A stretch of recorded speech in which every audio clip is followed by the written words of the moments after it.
Once again, this is Chris from All Guns 101, and we finally, well, I'm pretty sure I finally figured out what was going on. So on the original stock we had this brass spacer or plug or whatever you want to call it, and the screw here was actually going through our housing, sitting on our adjustment ring. So the reason we could never get it to sit properly is because of that. So I removed this out with a 5/32 punch out of the original stock. Surprisingly, it has no wear from me beating on it to get it in there. So let's try this again. So them telling us that the standoff plug is not needed is, excuse the language here, they're full of shit. So let's try this again.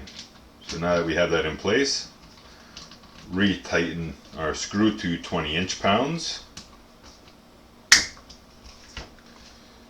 We see here that the screw is not going through, so once again we have our full adjustment available, which we did not before.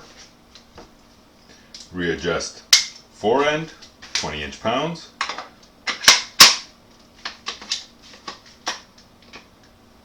And now, it's very possible that I overextended this ring, and we'll loosen that ring, of course.